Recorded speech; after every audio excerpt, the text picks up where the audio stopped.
Ibn Battuta, Restless Traveler of the Middle Ages. Prologue. Do new and strange places excite you? Almost 1,000 years ago, a young man, Ibn Battuta, of Tangier, Morocco, couldn't wait to see the world.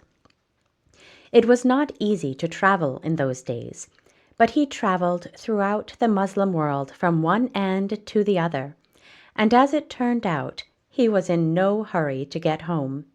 Finally, after 25 years on the road, he did come home.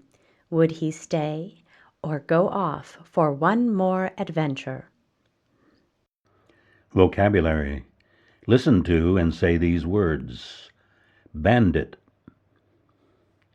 Attack. Deathly. Decree. Scribe. Fascinating. Virtually. Eager.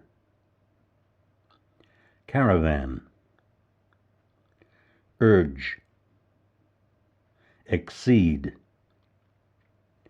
Marvelous. Account. Priceless. The story. Ibn Battuta was born in Tangier, Morocco. As a young man, he began to dream about seeing the world. He wanted to see things he had never seen before, eat foods he had never eaten, meet people who were strange and different, and learn about the places he had only read about. So in 1325, after completing his studies, he decided to make a Hajj, a trip to Mecca, something that every Muslim should do during their lifetime. At first, he traveled alone, but that was dangerous, as bandits were eager to attack a lone traveler. So he joined a caravan, but he became deathly sick shortly after the trip began.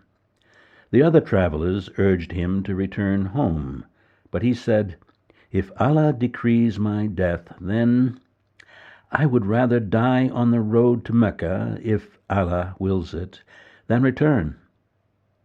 He eventually reached Mecca, but he didn't stop there. He went on throughout the Middle East, down the East African coast, to India, and even to China. Finally, in 1349, almost 25 years after he left home, he returned to Morocco.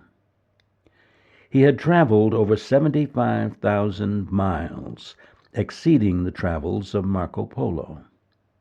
However, Battuta could not remain home for long. Soon he was off on the road again. First he traveled to Spain, and then his last journey was across the Great Sahara Desert to West Africa. When Battuta finally returned to Morocco, the Sultan ordered him to dictate his journeys to a scribe, so that others would learn about the marvelous places in the Muslim world.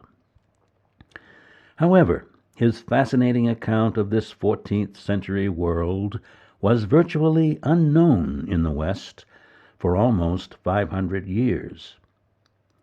Today, it is a priceless page of world history, and Ibn Battuta stands beside Marco Polo as one of the great travelers of all time.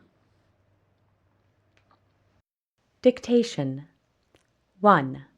Was the caravan attacked by bandits? 2. Was Ibn Battuta eager to begin his travels? 3. On the way to Mecca, what happened? 4. Who urged Battuta to tell about his travels? 5. Did Allah decree Battuta's death? 6.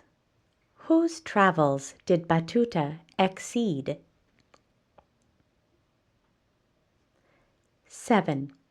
Who wrote down Battuta's account of his travels? 8. Do you think his life was fascinating? 9. He traveled over virtually all of what part of the world? 10. How valuable is Battuta's story? Summing up. Just imagine 25 years on the road. And back then, just imagine what the roads were like. By any measure, he is the world's #1 traveler. And when he shipped out, he was probably on a ship of the desert.